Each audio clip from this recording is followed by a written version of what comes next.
Nah menurut gue saat itu adalah agak kurang etis saja kalau misalnya kita di tengah kondisi yang masih meraba-raba sama yang masih belum tahu harus seperti apa, kita mengambil sikap yang kita sendiri juga belum tahu nanti dampaknya seperti apa dan susah untuk bisa mempertanggungjawabkannya gitu.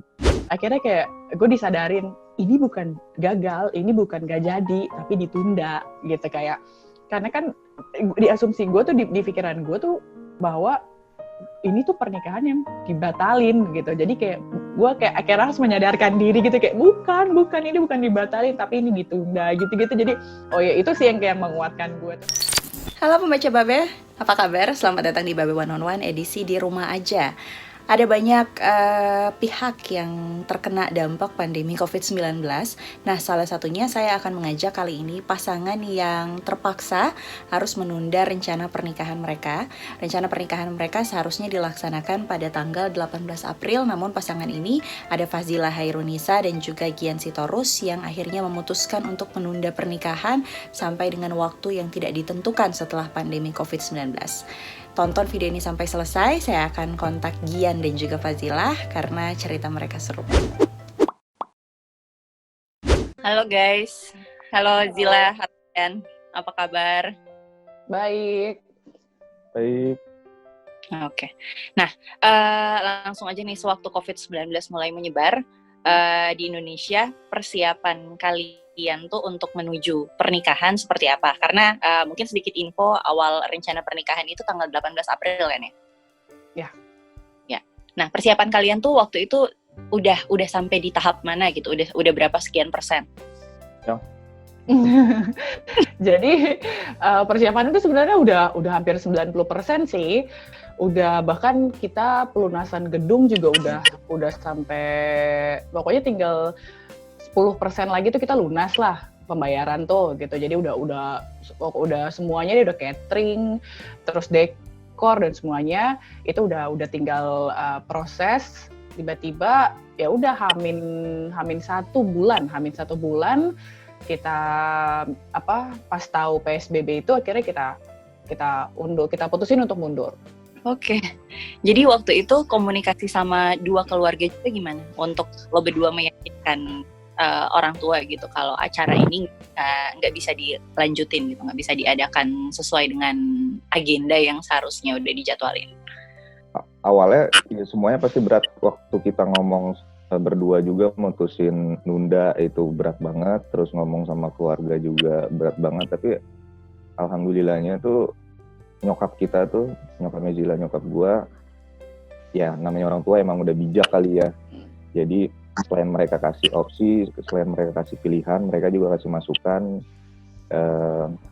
Harusnya kabar baik itu, berita bahagia itu harusnya dilakukan dengan momen yang bahagia juga gitu. Intinya sebenarnya mereka kasih masukan begitu. Ya udah akhirnya dari situ karena mereka juga coba nguatin kita, ya udah akhirnya kita juga oke deh sepakat bulat mateng gitu. Jilanya juga jadi punya semangat juga gitu. Biasanya yang sulit itu urusan dengan pihak ketiga, vendor, wedding organizer, pihak gedung, catering dan lain. Nah itu gimana tuh sampai kalian bisa deal dan akhirnya kejadian ini harus ditunda? Jadi waktu pas terakhir kita ketemu sama pihak gedung tuh itu kita kedua keluarga ya, jadi kayak keluarganya gue sama keluarganya Gian juga, kebetulan kita bawa nyokap kan, itu tuh kita masih mastiin dekor, jadi finalisasi dekor sama beberapa hal lainnya. Terus tiba-tiba mereka pun sebenarnya udah kayak ngasih kode gitu soal penundaan ini gitu. Nah, kan waktu itu kan Gubernur Anies masih tanggap darurat kalau nggak salah. Masih ngasih tanggap darurat ya, belum PSBB. Jadi kayak tanggap daruratnya sampai Mei gimana ya gitu-gitu. Akhirnya kita konsultasi lah ke mereka.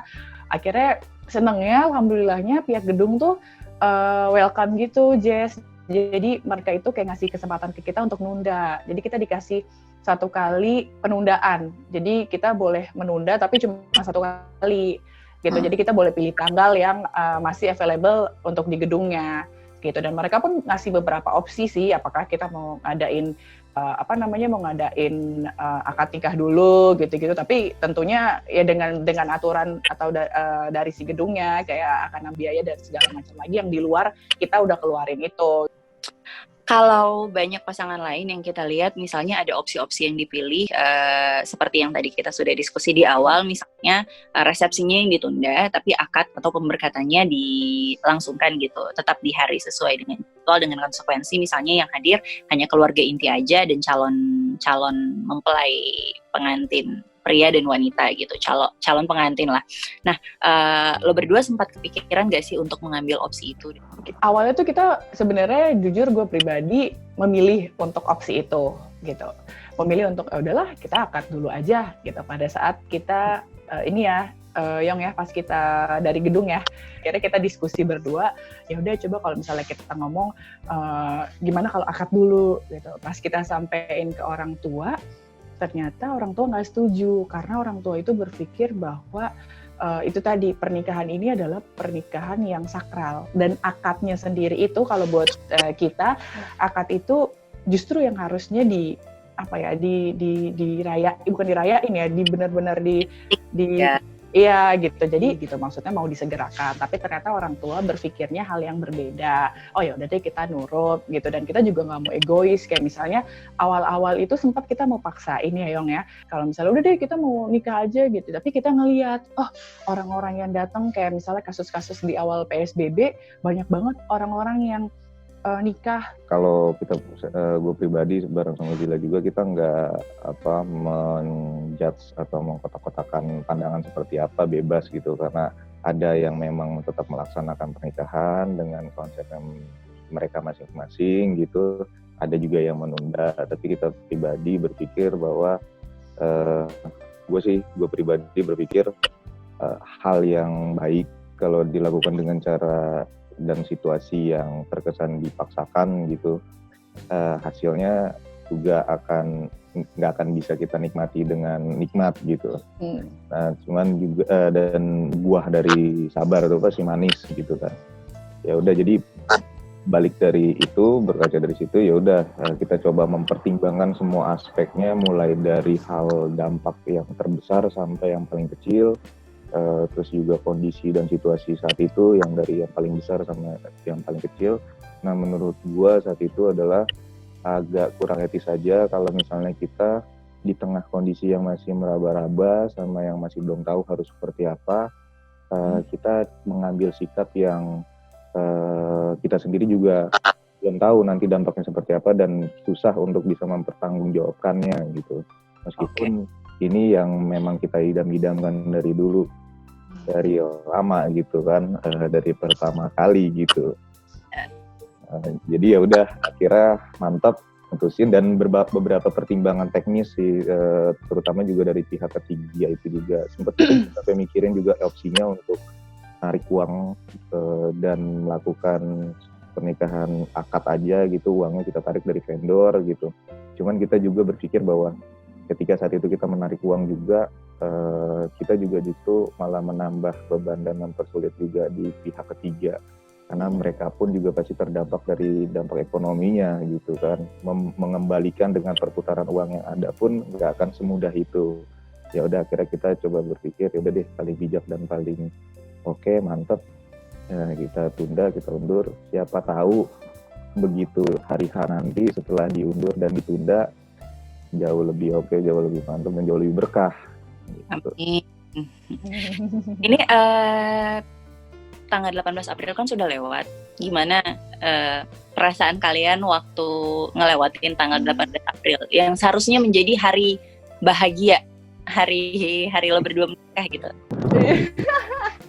awalnya berat banget ya, karena apalagi mendekati ya waktu itu ya Yong ya, kayak Hamin 7 tuh kayak Yong seminggu lagi tanggal 18 nih, kayak gitu kayak gue udah yang, dan ditambah kayak perasaan pas kita di rumah aja gitu kan, jadi kayak kayak perasaan galau yang gimana kayak menghadapi si tanggal 18 April ini. Tapi kayak akhirnya kayak gue disadarin, ini bukan gagal, ini bukan gak jadi, tapi ditunda gitu. Kayak karena kan di asumsi gue tuh, di pikiran gue tuh bahwa ini tuh pernikahan yang dibatalin gitu. Jadi kayak gue kayak akhirnya harus menyadarkan diri gitu, kayak bukan ini bukan dibatalin tapi ini ditunda gitu-gitu. Jadi oh ya itu sih yang kayak menguatkan gue tuh. Ini menurut gue di kondisi yang lebih berat daripada kondisi normal, karena di satu sisi Zila waktu itu juga sempat sampai beberapa hari gitu susah buat tidur,